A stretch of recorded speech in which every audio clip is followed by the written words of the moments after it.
In the Northern Hemisphere, at this time of year, things get pretty grim for bike riders. Our trails, tracks, even our roads start to disintegrate after months of rain, wind, and snow. Getting to work or meeting your friends for a ride can be an ordeal. Planned rides take unexpected twists. The cold saps your energy. You've got to wear more and take more to combat it. And roads and trails can shut at a moment's notice. If it sounds like I'm complaining, I'm really not.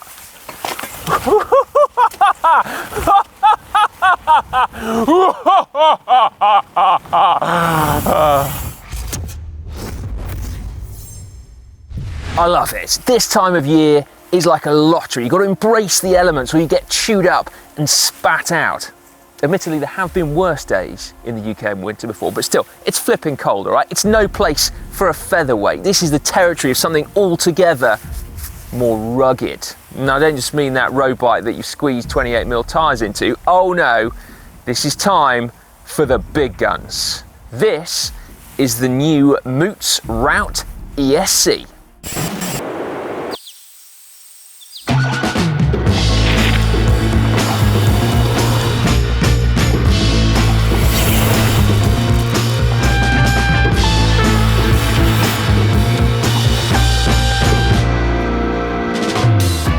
It's burly, it's gnarly, and it'll eat pretty much anything for breakfast. Although probably its favourite is burritos.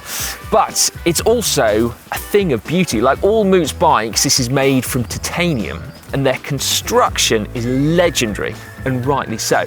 This though, as you can see, is a very different bike to anything that I've ever ridden from them before. If we start up front, the front fork around that massive tyre is titanium, which is not something you see every day. Why not carbon, I hear you ask? Simply, Moots say that it meets all of their requirements, which beyond the obvious, like strength and toughness, are that it's got boost axle spacing, so it fits mountain bike wheels, but with a flat mount disc brake caliper, which is your kind of road drop handlebar standard. Then it's also got a length of 420mm, so axle to crown, which is much shorter than a typical mountain bike fork. It's like a normal gravel fork, basically. And then you can also see those 3 mounting points. You've got them on either side. That's to allow you to fit a pack mount bottle cage on there. Sticking with cages, you can fit 3 cages on the main frame, the third being under the down tube. But despite that, as you can see, particularly on this size large, there's acres of space for fitting giant frame bags. So you could, should you wish, load this bike up to help you survive any epic adventure, or strip it right back as I have done here today.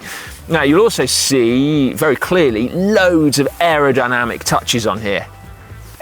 No, who am I kidding? Aero can go and do one, as can fiddly integrated components and even internal cable routing. All of them buzzwords that we hear on a daily basis in the cycling world. So it's quite refreshing really to see Moots put practicality first here. So no proprietary standards of any kind, and even the brake hoses are external. Clearly no gear cables here because we're running wireless. And what about these tyres then? You've probably not been able to tear your eyes away from them. There is enough clearance in this frame and fork to fit a small car, frankly, although the tyres themselves are limited to 2.4 inches, but that is on a mountain bike 29 wheel, which actually is the same diameter as a 700C road wheel, despite the confusing naming. What it means though is with the big mountain bike tyres and this frame and this fork, that this, Moots say, is their most rugged and rowdy gravel bike to date, which sits right at the pointy, chunky end of their Routt gravel bike lineup.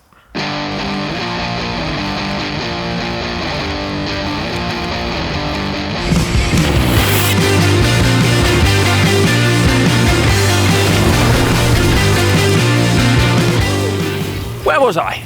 Oh yes, gravel. Sometimes it's a bit too big and chunky for a traditional gravel bike to handle. Other times it's a bit too steep or too sloshy. But the whole point of this, the ESC, according to Moots, is it gives you the ability to link up everything from your front door to the roughest trails and back again in one piece. So big rocks, which are normally the bane of every graveler's life, are not a problem with these tyres.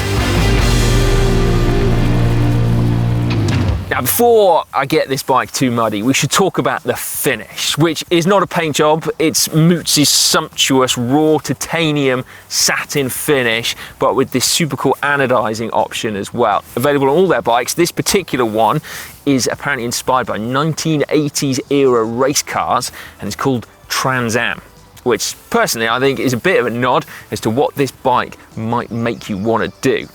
Now, underneath that finish, you have titanium tubes, gently oversized, and with these elegantly curved seat stays, which are actually bent by hand by some incredibly buff individuals back at Moots HQ. The combination of tubes and shaping gives Moots this bike the ability to tackle anything, i.e. it's mega strong and it's also comfortable too. Titanium really does have a ride feel all of its own. The particular titanium used in these tubes is the alloy 3 aluminium 2.5 vanadium. The tubes are seamless and they're also cold worked and stress relieved, I'll have you know, which allows Moots to use tubing with really thin wall thickness, which is a major factor in that ride characteristics. If you want to see a little bit more about how Moots make their bikes, I did actually get to go to their super cool factory in Steamboat Springs, Colorado, a couple of years ago, and we have a video about that on the channel.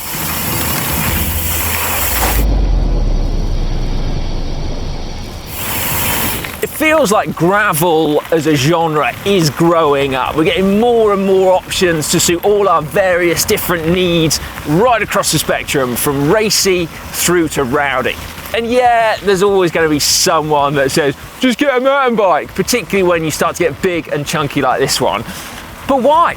Why not just ride something cool and a bit different, and that's still also really good fun, but yet isn't always about getting from A to B as fast as possible. Instead, choosing where you pin it and where you chill it.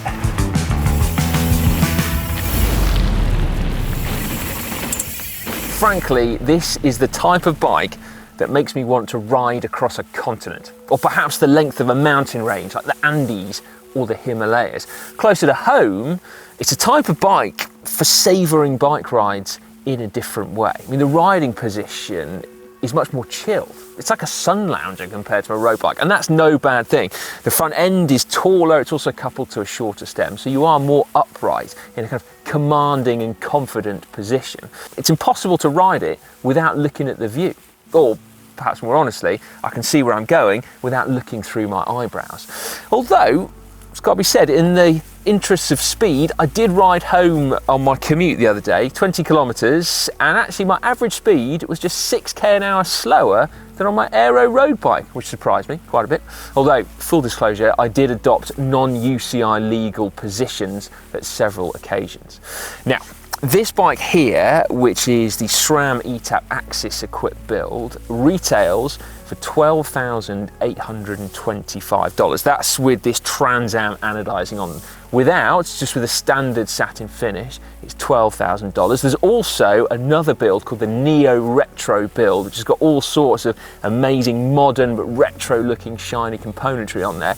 That sells for $9,769, or with a very fetching emerald anodized green finish on there, $10,119. Both bikes are shipped with 5 cages titanium, naturally 3 on the frame and 2 on the forks. So get involved in the comment section. Let us know what you think about this beautiful and epic build from Moots. Also, if this different style of cycling where you're using a bike to explore and adventure as opposed to cycling for the sake of cycling, make sure you head over to the GCN Plus section of the GCN app, where we have some great documentaries and films, particularly the slow cycling series, which I think might float your boat.